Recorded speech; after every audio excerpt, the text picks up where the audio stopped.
ಹರೇ ಕೃಷ್ಣ. ನಾವು ಪ್ರತಿ ವಾರ ಸೋಮವಾರ ಶಿವನಿಗೆ ಅಭಿಷೇಕವನ್ನು ಮಾಡ್ತೀವಿ. ಅಭಿಷೇಕ ಮಾಡೋದ್ರಿಂದ ಏನು ಅನುಕೂಲ ಅಂತ ಫಸ್ಟ್ ಹೇಳ್ತೀನಿ ಕೇಳಿ. ಇದು ಶಿವಮೊಗ್ಗದಲ್ಲಿ ಕಾಶಿ ವಿಶ್ವನಾಥ ದೇವಸ್ಥಾನದಲ್ಲಿ ನಮ್ಮ ಕೈಯಿಂದಲೇ ಮುಟ್ಟಿ ಅಭಿಷೇಕವನ್ನು ಮಾಡಿಸ್ತಾರೆ. ಇದು ಮಾಡೋದ್ರಿಂದ ಸಾಲದ ಭಯ, ಹಣಕಾಸಿನ ಸಮಸ್ಯೆಗಳು, ದೃಷ್ಟಿ ದೋಷ ಮತ್ತು ಶನಿ ದೋಷ, ರಾಹುಕೇತುಗಳ ದೋಷ, ಅಪಮೃತ್ಯುಗಳ ಭಯ ಇದ್ದರೆ, ಈ ಅಪಘಾತಗಳಿದ್ದರೆ ಇವೆಲ್ಲವೂ ಕೂಡ ನಿವಾರಣೆಯಾಗುತ್ತೆ. ಪ್ರತಿಯೊಬ್ಬರೂ ಕೂಡ ಹೋಗ್ಬಿಟ್ಟು ಪೂಜೆ ಮಾಡಿಸಿ ಅಭಿಷೇಕವನ್ನು ಮಾಡಿಸ್ಬೋದು. ಇಲ್ಲಿ ಯಾವುದೇ ರೀತಿಯ ಜಾತಿ ಭೇದ ಏನೂ ಒಂದು ಮಾತಿಲ್ಲ. ಎಲ್ಲರಿಗೂ ಕೂಡ ಅದೇ ಥರನೇ ಪೂಜೆಗಳನ್ನು ಮಾಡಿಸ್ತೀವಿ. ಓಕೆ, ನಾವು ಬೆಳಗ್ಗೆನೇ ಬೇಗ ಒಂದು ಸ್ವಲ್ಪ ಇನ್ನೂ ಕತ್ತಿದ್ದಂಗೆ ಹೊರಟ್ವಿ. ಮಕ್ಕಳನ್ನ ಯಾರನ್ನೂ ಕರ್ಕೊಂಡು ಹೋಗಲಿಲ್ಲ. ಮಕ್ಕಳನ್ನ ಮನೇಲೆ ಬಿಟ್ಟು ಸರಿಯಾಗಿ ನಿದ್ದೆ ಆಗಿಲ್ಲ ಅಂತ ಹೇಳಿದ್ರು.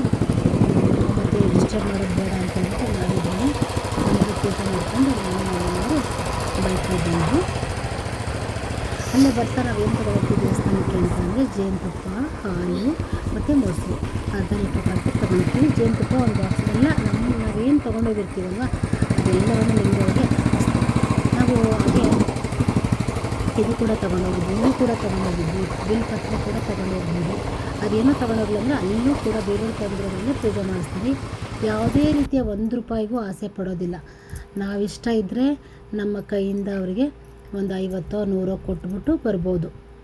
ಆಮೇಲೆ ಪಾಪ ಹಾಲು ತೊಗೊಂಡೋರಂದರೆ ಅವ್ರ ಹತ್ರ ಏನಿರುತ್ತೆ ಅದರಲ್ಲೇ ಪೂಜೆ ಮಾಡಿಸ್ತಾರೆ. ಇಲ್ಲಿ ಯಾವುದೇ ರೀತಿಯ ದುಡ್ಡಿಗೋಸ್ಕರ ಅಷ್ಟು ಕೊಡಿ ಇಷ್ಟು ಕೊಡಿ, ಈ ಪೂಜೆ ಮಾಡಿಸಿ ಆ ಪೂಜೆ ಮಾಡಿಸಿ ಏನೂ ಇಲ್ಲ. ಸುಮಾರು ವರ್ಷದಿಂದ ಮಾಡಿಸ್ತಾ ಇದ್ದಾರೆ. ನಾವು ಮಾತ್ರ ತುಂಬ ವರ್ಷದಿಂದ ಮಾಡ್ತಾಯಿದ್ವಿ. ಬಟ್ 1 ವರ್ಷದಿಂದ ಕಂಪ್ಲೀಟ್ 1 ಡೇನೂ ಬಿಡ್ದಲ್ಲ, 1 ವೀಕು ಬಿಡ್ದಲೇ ಪ್ರತಿ ವಾರ ಮಾತ್ರ ಫಿಕ್ಸ್ ಆಗಿಬಿಟ್ಟಿದ್ದೀವಿ ಅಲ್ಲಿ. ಯಾಕಂದರೆ ನಮ್ಗೆ ತುಂಬ ಒಳ್ಳೆಯದಾಗಿದೆ ಅಲ್ಲಿಗೆ ಅಭಿಷೇಕ ಎಲ್ಲ ಮಾಡೋದ್ರಿಂದ. ನಾನು ಲಾಸ್ಟ್ ಟೈಮ್ ಕೂಡ ಒಂದು ವಿಡಿಯೋ ಶೇರ್ ಮಾಡಿದ್ದೆ. ನಮ್ಮ ಅಪ್ಪಾಜಿ ಅಮ್ಮನೂ ಕೂಡ ಕರ್ಕೊಂಡು ಬಂದು ಅವರಿಗೂ ಸ್ವಲ್ಪ ಆರೋಗ್ಯ ಸಮಸ್ಯೆ ಇತ್ತು ಅಂತ ಹೇಳ್ಬಿಟ್ಟು ಅವರಿಗೂ ಕೂಡ ಅಭಿಷೇಕಕ್ಕೆ ಕೊಟ್ಟು ಅಭಿಷೇಕಕ್ಕೆ ಹೆಸರು ಬರೆಸಿ ಅಭಿಷೇಕ ಮಾಡಿಸಿದ್ವಿ. ಹೋದ್ವಿ, ಸ್ವಲ್ಪ ಬೆಳಕಾಗೋ ತನಕ ಯಾರೂ ಇರಲಿಲ್ಲ. ಆಮೇಲೆ ಒಬ್ಬೊಬ್ಬರೇ ಬರೋಕ್ಕೆ ಸ್ಟಾರ್ಟ್ ಮಾಡಿದ್ವಿ. ಫಸ್ಟ್ ಪೂಜೆ ಮಾಡೋರು ಬಂದು ಅವರು ಎಲ್ಲ ತೆಗೆದು ಪೂಜೆಗೆ ರೆಡಿ ಮಾಡ್ತಾರೆ. ನಾವು ಕೂಡ ಹೋಗಿ ಪ್ರದಕ್ಷಿಣೆ ಹಾಕಿ ಧ್ಯಾನಕ್ಕೆ ಕೂತ್ಕೊಂಡ್ವಿ ಫಸ್ಟು. ಯಾಕಂದರೆ ಇನ್ನೂ ಒಬ್ಬರು ಸಂಕಲ್ಪ ಮಾಡಿಸೋರು ಪೂಜೆ ಮಾಡೋರು ಬರಬೇಕಾಗಿತ್ತು. ಆಮೇಲೆ ಧ್ಯಾನ ಎಲ್ಲ ಮುಗಿಸೋಷ್ಟೊತ್ತಿಗೆ ಅವರು ಬಂದರು, ನಮ್ಮನ್ನು ಸಂಕಲ್ಪ ಮಾಡಿಸಿ ನಾವು ಲೈನಲ್ಲಿ ನಿಂತ್ಕೊಂಡಿದ್ವಿ. ನೆಕ್ಸ್ಟ್ ನಾವು ಹೋಗ್ಬೇಕಾಗಿ ಬಂತು. ನಾವು ನೆಕ್ಸ್ಟ್ ಹೋಗಿ ಅಲ್ಲಿ ಕಾಣಿಸ್ತಾ ಇದ್ದೇನೋ ಶಿವ, ಆ ಒಂದು ವಿಗ್ರಹಕ್ಕೆ ಪೂಜೆ ಮಾಡಿ, ಕಾಶಿ ವಿಶ್ವನಾಥ ಕೇಳಿರ್ಬೋದು ನೀವು, ಅಲ್ಲಿ ಹೋಗಿ ವಿಗ್ರಹಕ್ಕೆ ಪೂಜೆ ಮಾಡಿ ಅಭಿಷೇಕಗಳನ್ನು ಮಾಡಿ, ಆಮೇಲೆ ಬಸವಣ್ಣಂಗೆ ಬಂದು ಬಸವಣ್ಣಂಗೆ ಅಭಿಷೇಕ ಎಲ್ಲ ಮಾಡಿ ಅಲ್ಲೂ ಪೂಜೆ ಮಾಡಿ ಸೀದಾ ಮತ್ತೆ ಇನ್ನೊಂದು ರೌಂಡ್ ಪ್ರದಕ್ಷಿಣೆ ಹಾಕಿ ಅಲ್ಲಿಂದ ಸೀದಾ ಬಂದಿದ್ದೆ ನಾವು ರಾಘವೇಂದ್ರ ಸ್ವಾಮಿ ಮಠಕ್ಕೆ. ಇಲ್ಲಿ ನಾನು ಯಾವಾಗಲೂ ಹತ್ತಿರ ಮನೆ ಇದ್ದಾಗ ಡೈಲಿ ಬೇಗ ಬಂದು ರಂಗೋಲಿ ಎಲ್ಲ ಹಾಕ್ತಾಯಿದ್ದೆ. ಈಗಲೂ ಕೂಡ ಯಾವತ್ತಾದರೂ ಒಂದೊಂದು ಸರ್ತಿ ಹೋಗಿ ಹಾಕ್ತೀನಿ. ಇವಾಗಲ್ಲಿ ಯಾರೂ ರಂಗೋಲಿ ಹಾಕಿದ್ದಿಲ್ಲ, ಬೇಜಾರಾಯಿತು.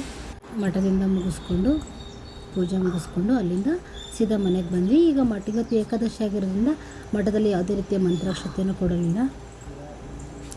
ಹಾಗಾಗಿ ಬೇಗ ಅಲ್ಲೂ ಕೂಡ ರಾಯರಿಗೆ ನಮಸ್ಕಾರ ಮಾಡಿ ಪ್ರದಕ್ಷಿಣೆ ಹಾಕಿ ಧ್ಯಾನ ಮಾಡಿಬಿಟ್ಟು ಬಂದ್ವಿ.